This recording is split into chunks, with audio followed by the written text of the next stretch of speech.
Assalamualaikum warahmatullahi wabarakatuh. Hai para pencinta catur dan para caturmania, selamat datang kembali di Legenda Catur Dunia. Seri pertama video Grand Prix 2022 sudah dimulai tadi malam di Berlin, Jerman dengan babak penyisihan grup. Pada babak penyisihan grup ini menggunakan format double round robin kawan, jadi ada 6 babak di babak penyisihan. Gamenya adalah game klasik 90 menit plus tambahan waktu selepas langkah ke-40. Dan berikut inilah hasil-hasil pertandingan tadi malam. Dari 8 partai yang ada, hanya ada 3 partai yang berakhir menang kalah, sisanya 5 partai berakhir remis. Dan game pertama yang akan kita ulas ini dari permainannya Levon Aronian versus Vidit Gujrati. Salah satu pemain senior yang ikut turnamen ini kawan, selain Alexei Sirov yang paling senior. Kita langsung saja ke atas papan. Levon mengawali permainan dengan pion D4, kuda F6 oleh Vidit, dan pion C4, pion E6, kuda C3, dan gajah B4. Kita temui permainan Nimzo Indian Defense, pion E3, hitam rokade, selanjutnya gajah D3, variasi Bishop Attack, dan pion D5. Pion C pukul pion D5. Kalian bisa melanjutkan pengembangan kuda kawan ke peta F3, contohnya biasanya akan dibalas dengan langkah pertukaran pion D pukul pion C4, dipukul balik oleh gajah, pion C5, putih rokade, pion C pukul pion D4, dan dipukul balik menggunakan pion E. Walaupun kalian bermain dengan pion yang terpisah seperti ini di pusat, masih banyak para pemain yang memainkan variasi seperti ini. Tak ada masalah bagi kalian pada posisi seperti ini memilih mengembangkan kuda terlebih dahulu, tapi Levon memilih langkah pion C pukul pion D5, membuka lajur C secepat mungkin. Di sini dipukul balik oleh pion E, selanjutnya pion A3 mengusir gajah atau menantang gajah untuk pukul kudanya. Vidit memutuskan untuk menyimpan gajahnya, menarik mundur ke D6. Pada posisi ini kawan, di game-game sebelumnya total ada 14 game yang sudah pernah berada di posisi seperti ini. Putih melanjutkan dengan langkah pengembangan ke peta E2, langkah yang paling banyak dilanjutkan oleh putih, atau kuda F3, atau kuda ke peta B5, ada yang memainkan variasi ini, atau gajah D2. Tapi di sini kawan, Levon memilih langkah menteri ke peta C2, dan ini merupakan langkah baru yang belum pernah dimainkan sebelumnya di langkah ke-8 ini. Posisi menteri berada satu diagonal dengan gajah, tentu incarannya adalah pion H7. Di sini dibalas dengan pion C6, kuda berkembang ke E2 dan beteng E8, gajah D2, dan selanjutnya pion B6. Di sini putih atau Levon melanjutkan dengan langkah rokade, gajah A6 menantang pertukaran gajah terang agar tekanan pada diagonal ini sedikit berkurang kawan dari putih. Di sini raja putih H1, pion C5. Lanjut Vidit untuk menantang pion pusat, atau mungkin ingin menjebak posisi gajah terang putih nanti kawan, dan dibalas dengan beteng A bergeser ke D1, sekarang pion G6.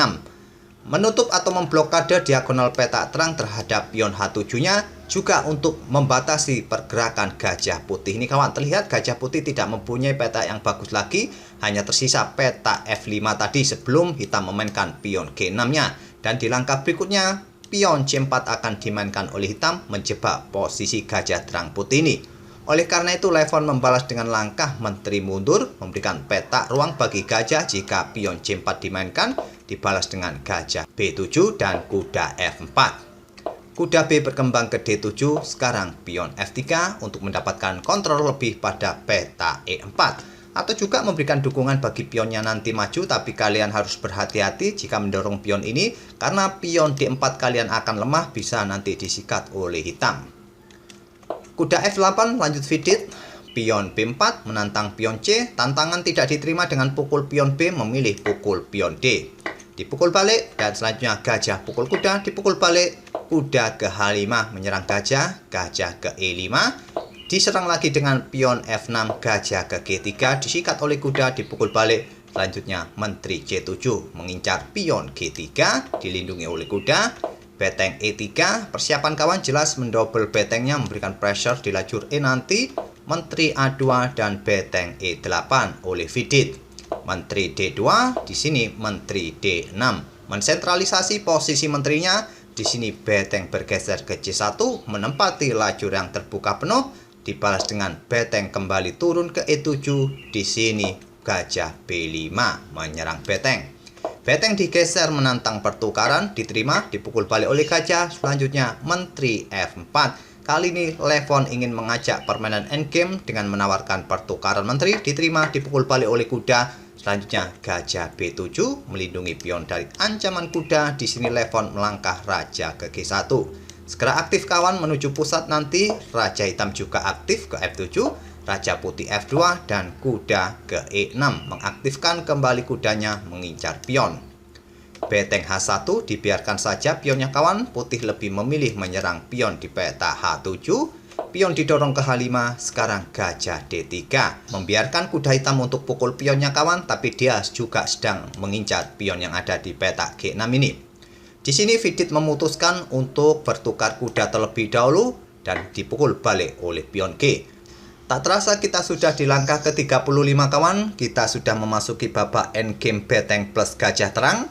Komposisi pion-pion pun masih seimbang, juga membentuk kumpulan yang sama. 3 kumpulan kawan, sama-sama mempunyai pion terpisah di lajur pusat. Tapi putih sedikit jelek struktur pionnya seperti ini.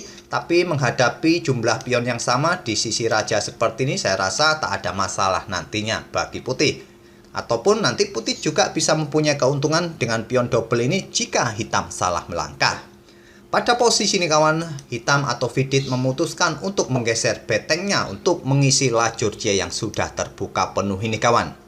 Langkah ini memang sangat logis terlihat kawan, tapi Stockfish tidak menyukai langkah ini. Langkah ini adalah langkah kesalahan menurut Stockfish. Tapi bagi kita ini sangat logis kawan, beteng bisa naik untuk mengancam gajah atau mendapatkan pion di lajur A ini.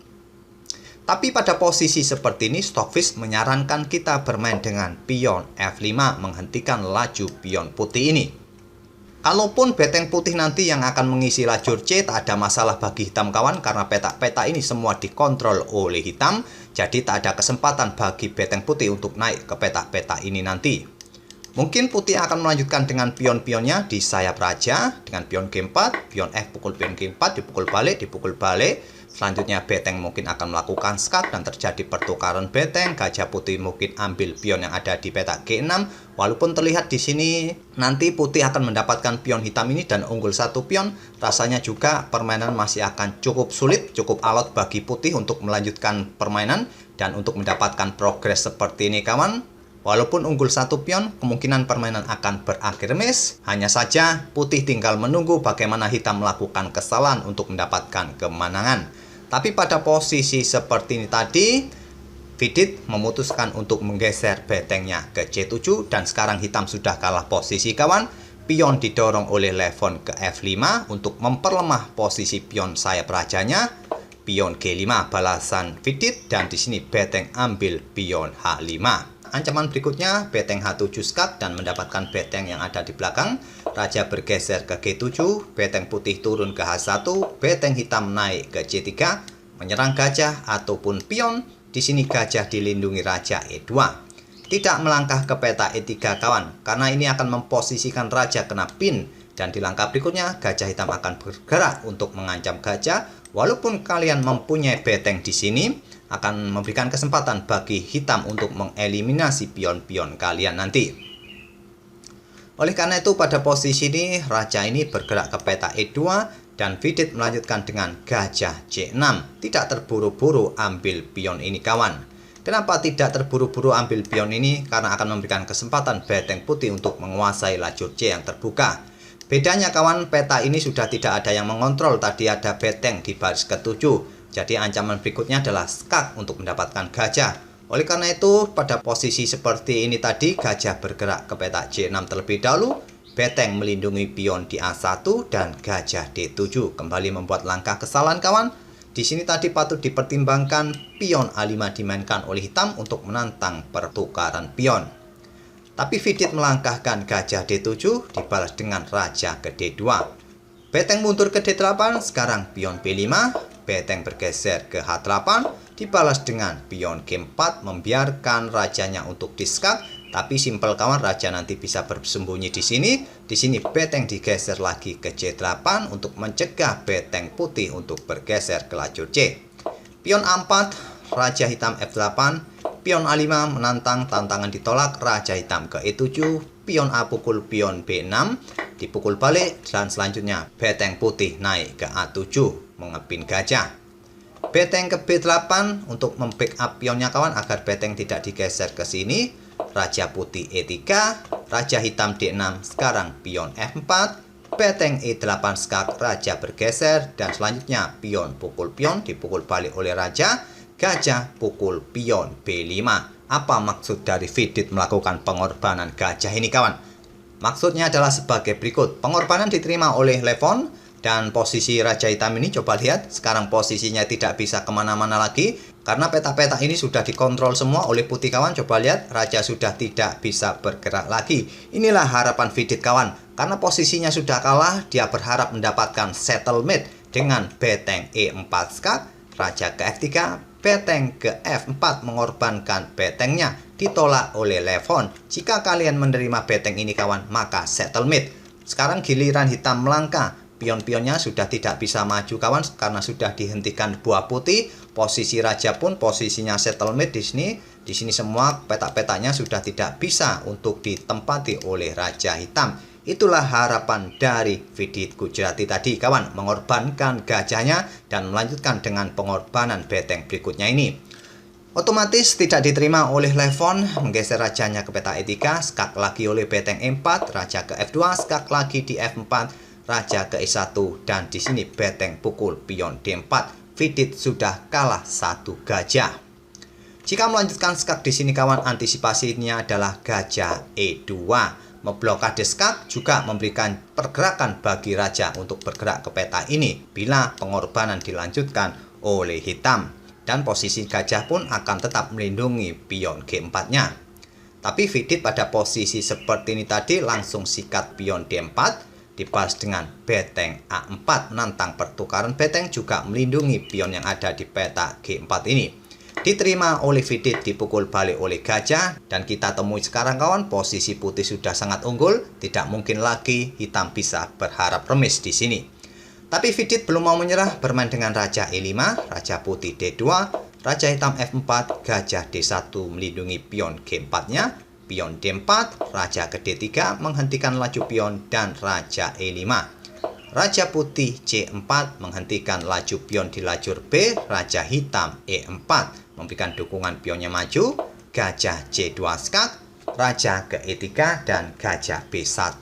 Pada posisi ini Vidit menyerah di langkah ke-64. Sudah tidak ada cara lagi bagi pion-pion hitam ini maju kawan, kesini pun nanti akan disikat. Mau bergerak kemanapun kalian akan tetap kalah kawan. Kalian pun kalau mau bergerak ke peta ini untuk mendapatkan pion ini, selanjutnya pion ini akan didorong maju kawan. Jika kalian sikat pion ini yang akan maju dan tidak bisa kalian kejar lagi. Di sini ada gajah, sudah tidak bisa lagi. Ataupun pada posisi seperti ini kalian sikat pion ini menggunakan raja putih yang akan sikat pion kalian di sini. Dan nantinya raja tinggal mengejar pion yang ada di lajur B, sementara pion putih masih cukup aman dengan kawalan gajah. Tinggal nanti raja setelah mendapatkan pion di lajur B akan mendekati pion kalian yang ada di lajur F ini, dan pion ini bisa promosi. Itulah kawan permainan Levon Aronian, si tua-tua keladi, si pemain senior yang sampai saat ini masih sering kita lihat ikut-ikut turnamen papan atas. Semoga permainan dari kedua pemain bisa menghibur kalian di pagi ini, dan kita akan bertemu di video-video berikutnya. Terima kasih. Wassalamualaikum warahmatullahi wabarakatuh.